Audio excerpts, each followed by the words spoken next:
You guys hear me okay? All right, welcome back. Happy Wednesday.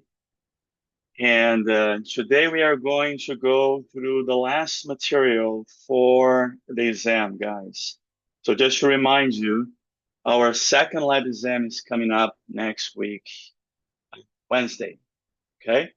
So you guys know what to do. The format of the exam is exactly the same as the first exam. You're going to have 50 questions. You're going to have pictures of models. And the exam is going to cover the nervous system, the eye, the ears, and the heart. Okay, again, the nervous system, the eyes, the ears, and the heart.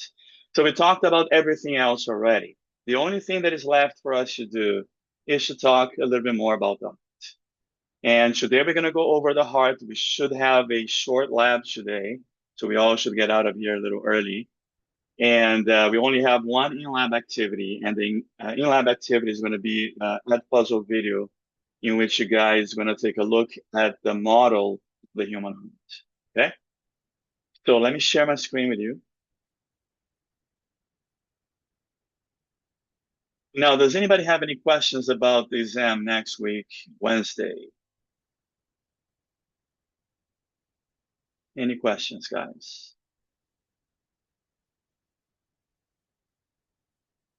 All right.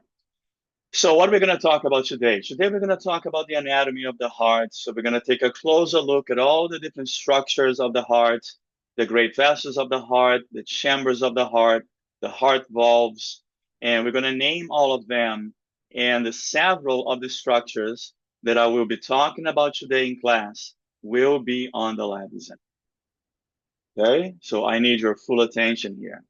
Then I want to talk about the coronary circulation. What is the coronary circulation? The coronary circulation is the circulation of blood to the walls of the heart, which is feeding the cells of the heart with oxygen and nutrients, okay? And also removing the CO2 and the waste. And there are 6 coronary arteries and 3 coronary veins you guys need to know for the exam. Again, I will ask you questions about it in this.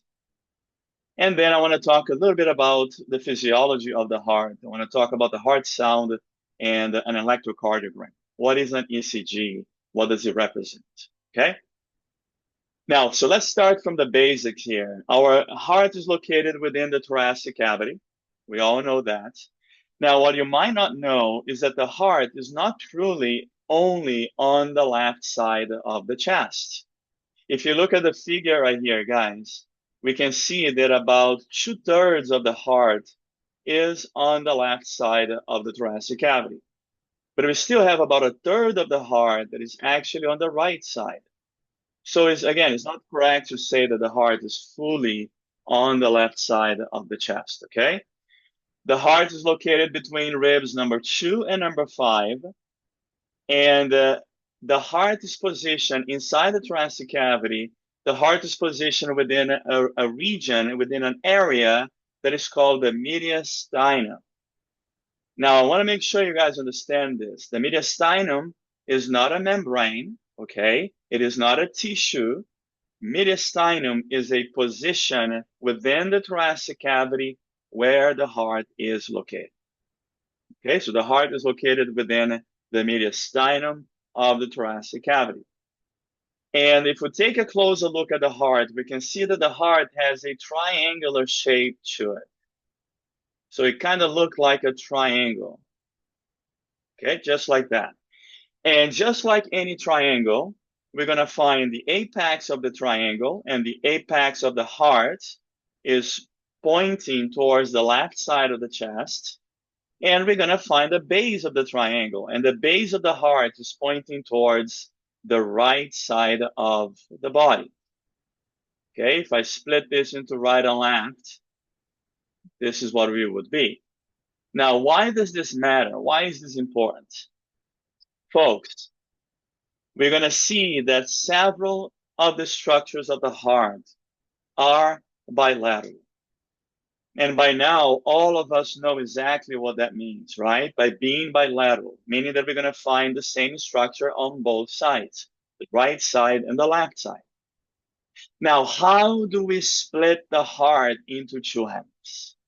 And that's very important for you to understand so that you know how to name those different bilateral structures. And the way that we split the heart into two halves, folks, is that we're going to pass an imaginary line, which is going to go through the base of the heart. Then it's going to go through what we call the interventricular septum, also called the interventricular wall. And then it's going to come out through the apex of the heart. Okay, so here we have the left side of the heart and we have the right side of the heart when we're looking at this heart in the anterior position. Okay, now here we have a nice looking cartoonish representation of the heart. And in a little bit, we're going to talk about these blood vessels right here that we're looking at the surface of the heart. These are what we call the coronary blood vessels. Okay, they belong to the coronary circulation. And as I said earlier, there are 6 of them you need to know by name, and 6 coronary arteries and 3 coronary veins. Okay, now let's do this. Let's open up this heart. Let's do a frontal or a coronal cut through the heart. And what we're going to see is that our heart has 4 different chambers. Okay, and those chambers, these are spaces inside of the heart in which the blood is going to circulate from one point to another. Now, before we start to naming the chambers, once again, let's split the heart into two halves. How do we do that? We are going to pass an imaginary line from the base of the heart. That line is going to go through the interventricular wall and then is going to exit the apex of the heart. Okay, this is how we need to split the heart. And then we're going to find the left side of the heart and we're going to find the right side of the heart.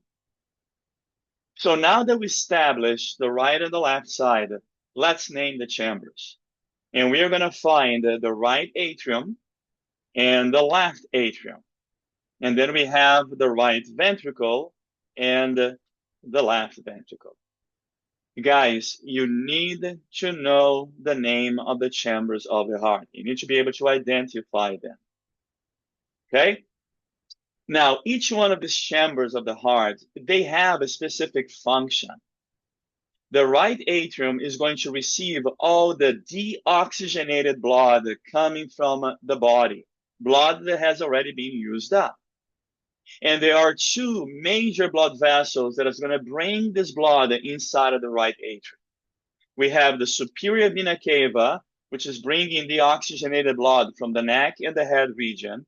And we have what we call the inferior vena cava, which is bringing the oxygenated blood from the rest of the body, from the lower sections of the body.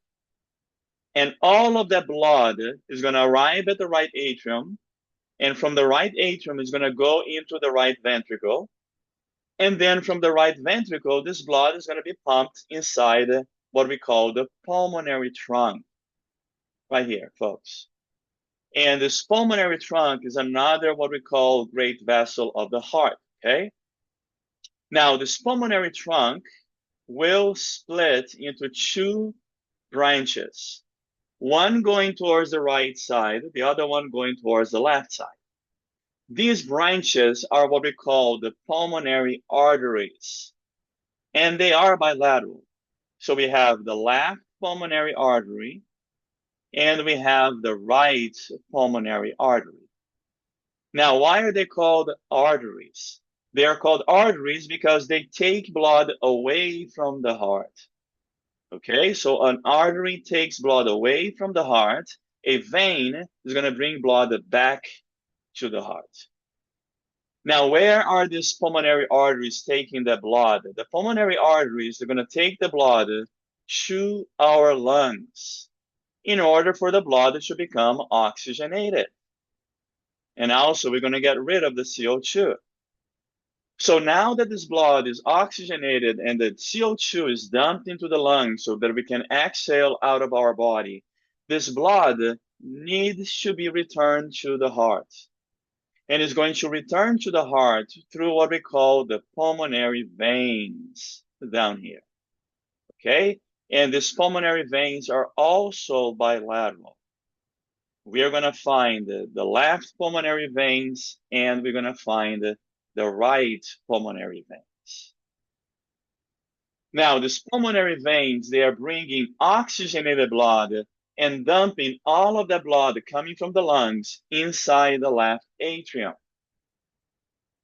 So the left atrium receives all the oxygenated blood arriving from the lungs. From the left atrium, the blood is going to be pumped into the left ventricle.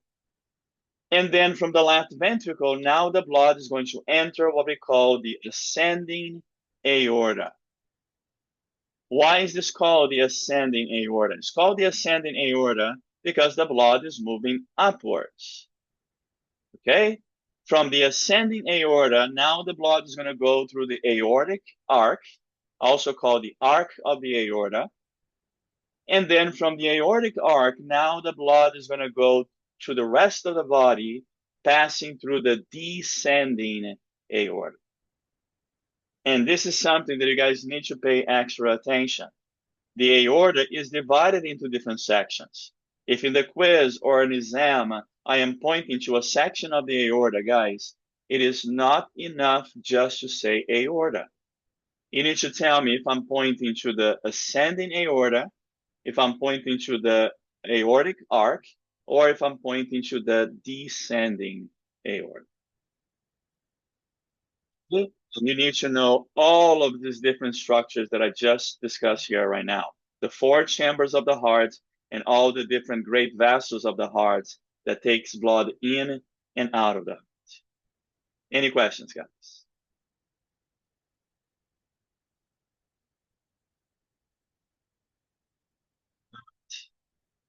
The heart wall is formed by three different layers.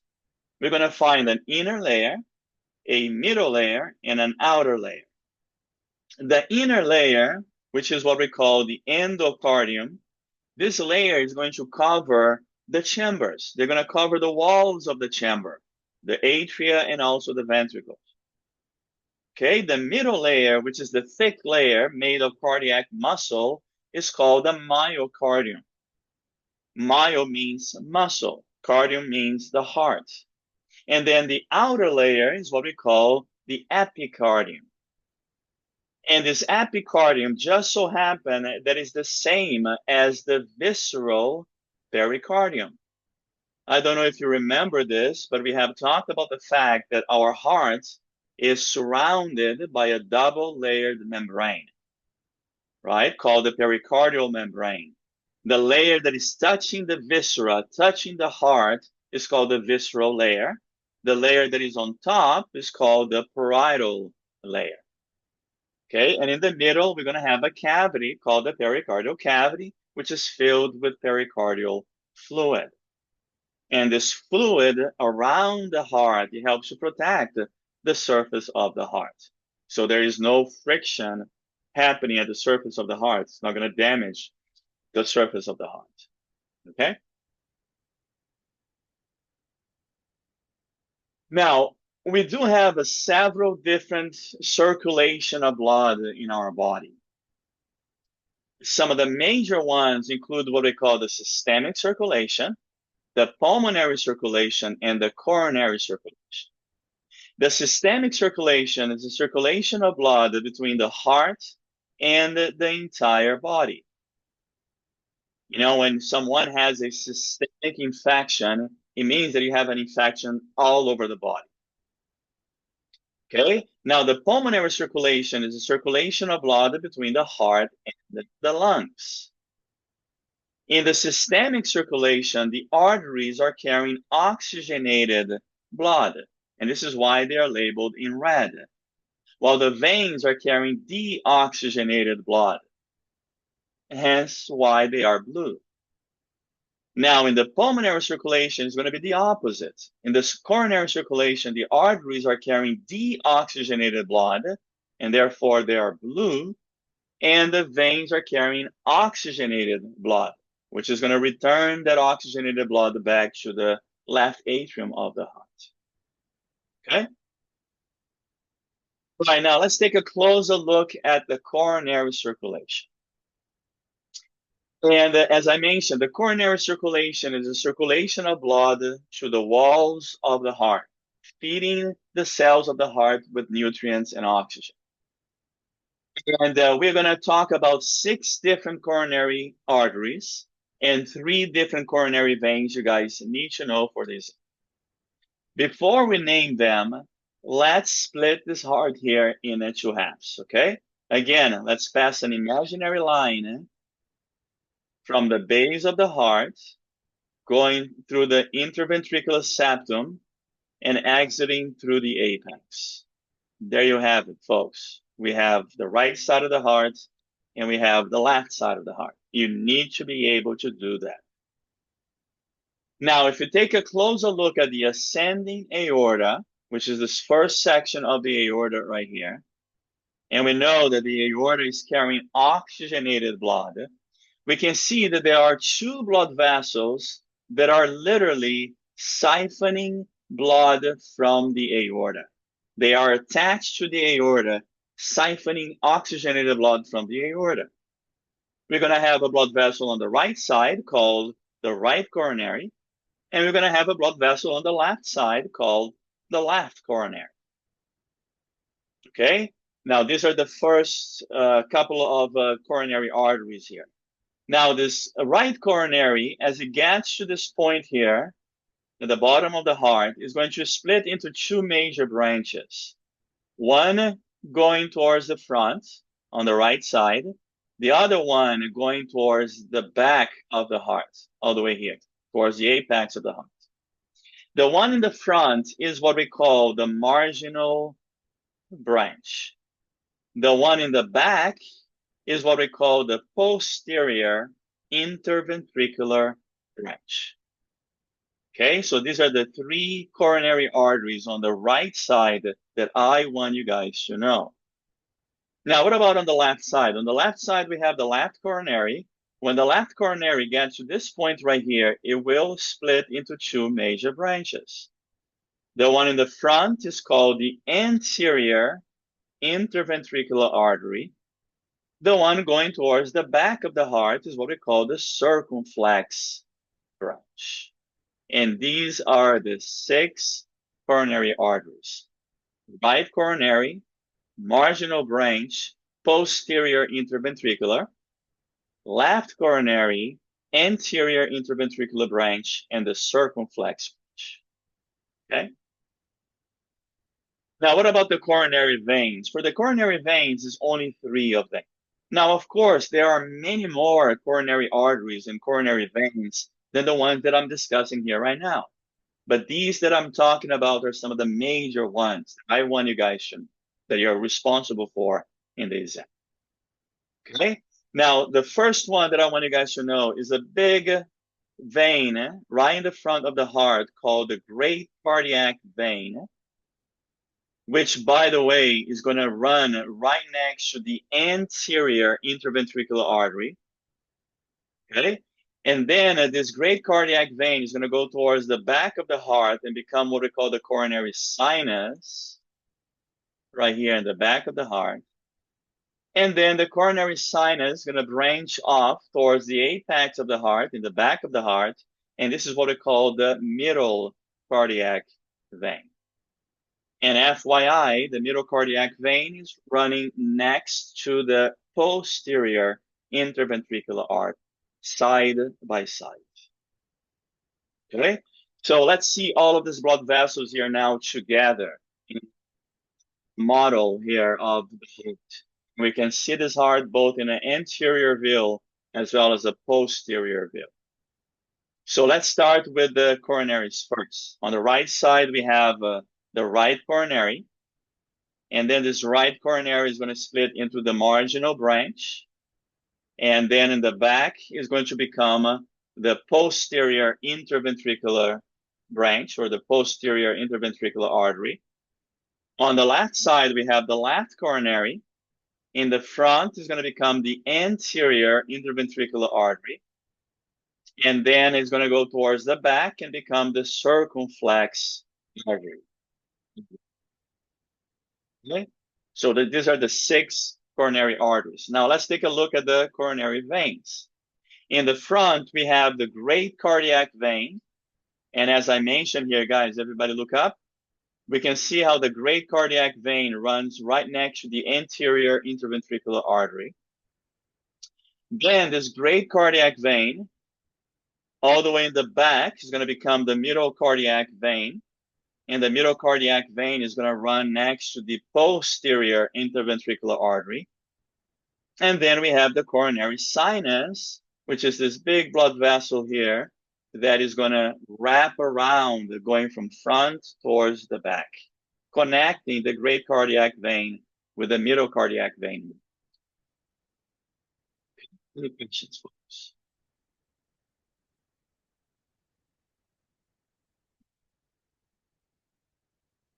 All right. All right, moving on. Let's talk about the heart valves now. And guys, there will be questions in the exam about the heart valves. You need to be able to identify and name them and some of the associated structures of the heart valves, okay? Now, we saw how we have 4 different heart chambers. Now, we also have 4 different heart valves.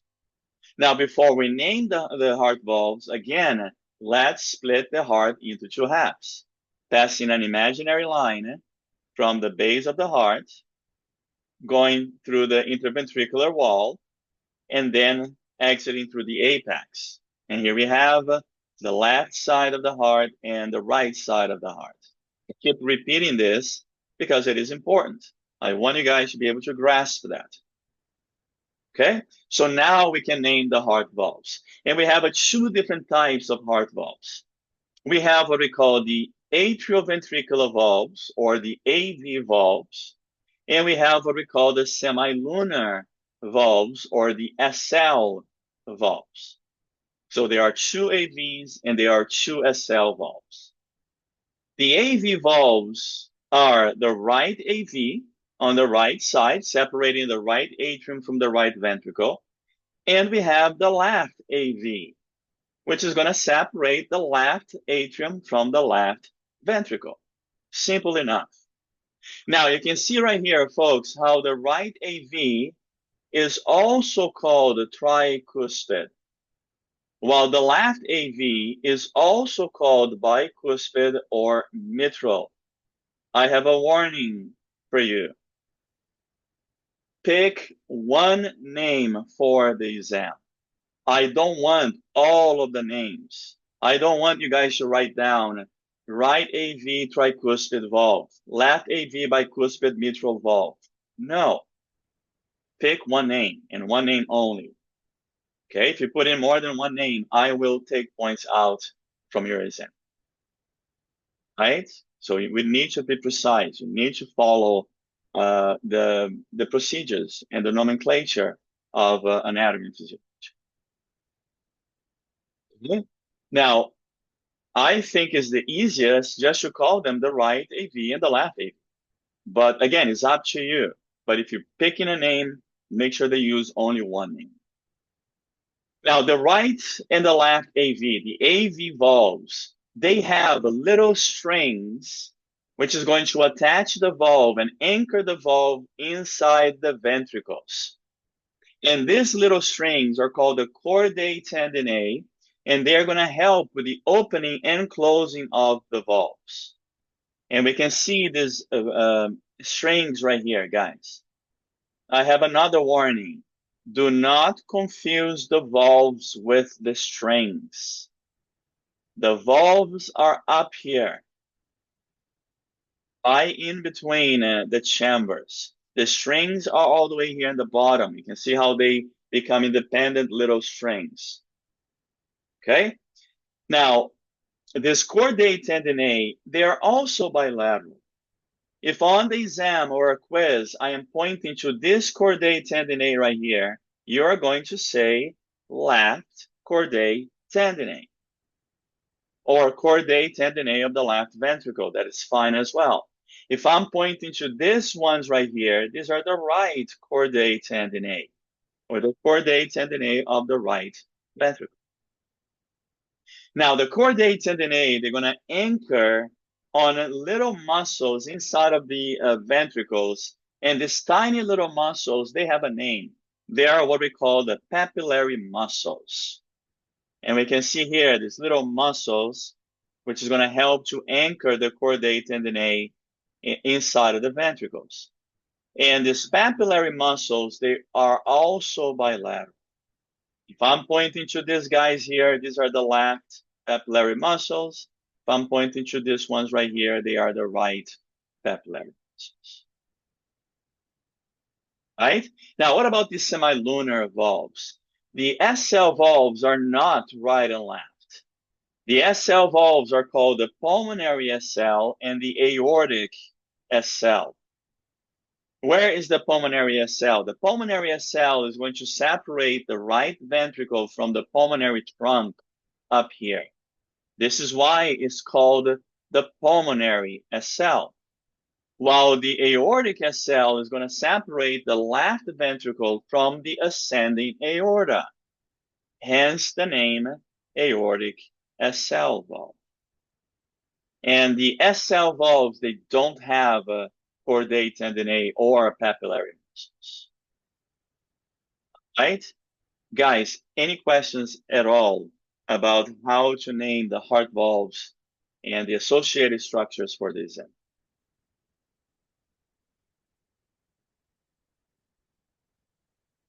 Nothing?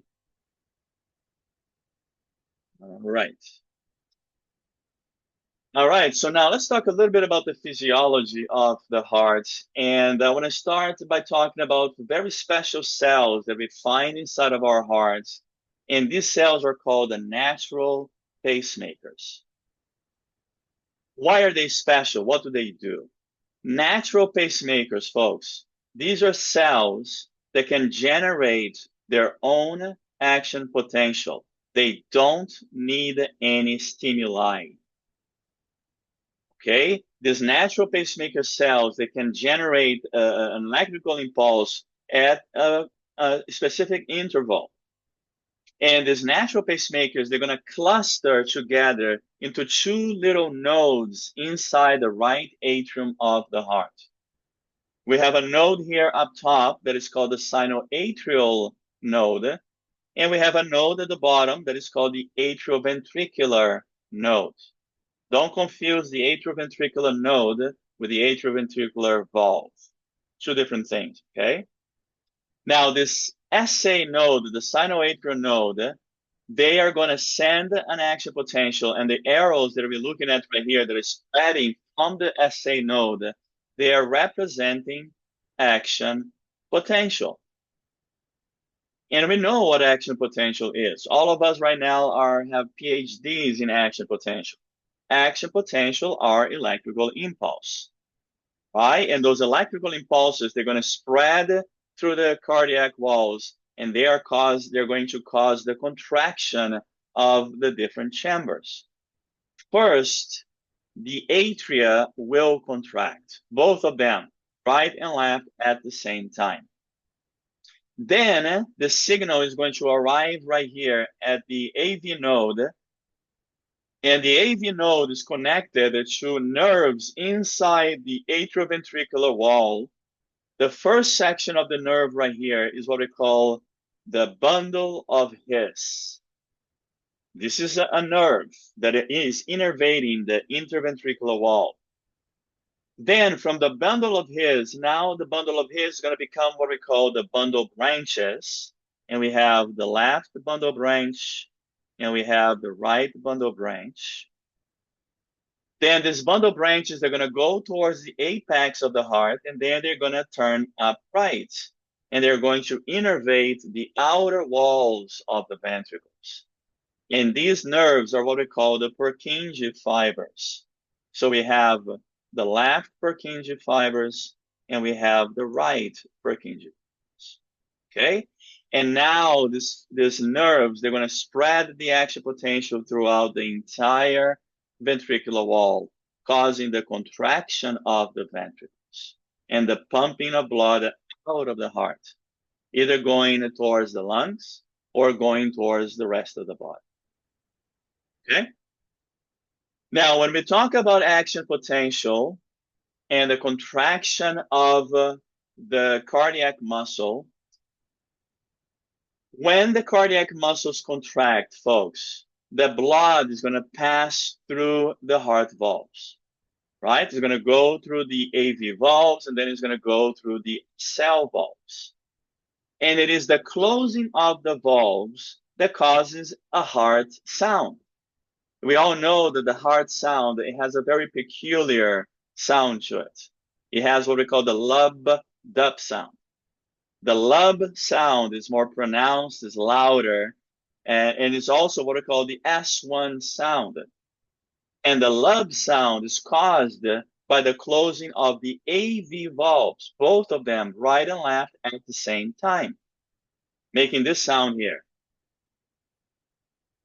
Now, the other sound of the heart, which is the dub sound, also called the S2, this one is shorter and more faint.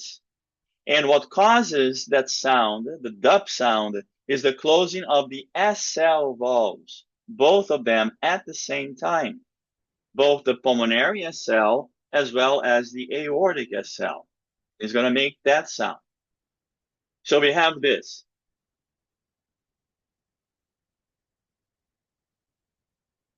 Okay, and that is what causes a heart sound. And finally, the last thing I want to mention, I want to talk about the cardiac cycle and the ECG. ECG stands for an electrocardiogram. And an electrocardiogram is basically measuring the electrical activity of the heart cells. It is measuring the action potential that is spreading through the heart walls. And when we do an ECG in a patient, we are going to get this graph right here. And this graph is representing a single heartbeat, which is about 0.8 seconds. It's very fast, okay? Now we can see we have all of these different waves right here on the ECG. Each one of these waves, they have a name, and each one of them has a function, a purpose. They represent something that is happening with the heart, okay? The first wave right here, which what we call the P wave, the P wave represents atrial depolarization. What does it mean, depolarization, first of all? Depolarization, guys, is when the ion channels of a cardiac muscle cell or a skeletal muscle cell or a neuron, this is when the ion channels are going to open. And when the ion channels open, what's going to happen? Sodium is going to enter the cell. We're going to have a change in membrane polarity, generating a new action potential. Okay, so this is what the P wave here is representing, the depolarization of the atria, both of them right and left at the same time. Now, what's going to happen immediately after atrial depolarization? What's going to happen is that we're going to have an atrial contraction. Because now that the action potential was generated, now the cardiac muscle cells can contract. Remember, there is no contraction without action potential. But the depolarization, the P wave here, is not showing the contraction of the atria. It is showing the depolarization of the atria. And the contraction is going to happen right after the depolarization. Okay? Then we have another wave right here, a much bigger wave called the R wave, which is part of a complex called the QRS complex. And the R wave is going to represent ventricular depolarization. So now we're going to have the depolarization of the ventricular walls. What's going to happen immediately after ventricular depolarization, guys? We're going to have ventricular contraction, and the ventricles are going to push the blood out of the heart. And then finally, we have the T wave, and the T wave represents ventricular repolarization. What does repolarization mean? Repolarization is when the ion channels now close, the potassium channels are going to open in the cardiac cells, and now potassium is going to leave the cell, and we're going to reestablish the resting membrane potential. And that's going to cause the cardiac muscle cell to relax. So immediately after ventricular repolarization, we are going to have ventricular relaxation. So this is the pattern, okay? We're going to have a depolarization followed by contraction, repolarization followed by relaxation. Now we can see right here that we do not see atrial repolarization in an ECG. Although it happens, we don't see it in the ECG because the signal happens very close to the ventricular depolarization. And because the ventricular depolarization is much stronger signal, we are not able to detect it in an ECG. But it does happen. If we don't have atrial repolarization, the atria could not relax and refill with blood. Okay? So let's watch this short little video here that will walk you through the ECG and the cardiac cycle. Take the next step in treating your moderate to severe ulcerative colitis with Entyvio, the only gut. The cardiac conduction system consists of the following components: the sinoatrial node, or SA node, located in the right atrium near the entrance of the superior vena cava. This is the natural pacemaker of the heart. It initiates all heartbeat and determines heart rate. Electrical impulses from the SA node spread throughout both atria and stimulate them to contract. The atrioventricular node, or AV node, located on the other side of the right atrium near the AV valve. The AV node serves as electrical gateway to the ventricles. It delays the passage of electrical impulses to the ventricles. This delay is to ensure that the atria have ejected all the blood into the ventricles before the ventricles contract. The AV node receives signals from the SA node and passes them onto the atrioventricular bundle, AV bundle, or bundle of His. This bundle is then divided into right and left bundle branches, which conduct the impulses toward the apex of the heart. The signals are then passed onto Purkinje fibers, turning upward and spreading throughout the ventricular myocardium. Electrical activities of the heart can be recorded in the form of electrocardiogram, ECG, or EKG. An ECG is a composite recording of all the action potentials produced by the nodes and the cells of the myocardium. Each wave or segment of the ECG corresponds to a certain event of the cardiac electrical cycle. When the atria are full of blood, the SA node fires, electrical signals spread throughout the atria and cause them to depolarize. This is represented by the P wave on the ECG. Atrial contraction, or atrial systole, starts about 100 milliseconds after the P wave begins. The PQ segment represents the time the signals travel from the SA node to the AV node. The QRS complex marks the firing of the AV node and represents ventricular depolarization. Q wave corresponds to depolarization of the interventricular septum. R wave is produced by depolarization of the main mass of the ventricles. S wave represents the last phase of ventricular depolarization at the base of the heart. Atrial repolarization also occurs during this time, but the signal is obscured by the large QRS complex. The ST segment reflects the plateau in the myocardial action potential. This is when the ventricles contract and pump blood. The T wave represents ventricular repolarization immediately before ventricular relaxation, or ventricular diastole. The cycle repeats itself with every heartbeat. Any questions?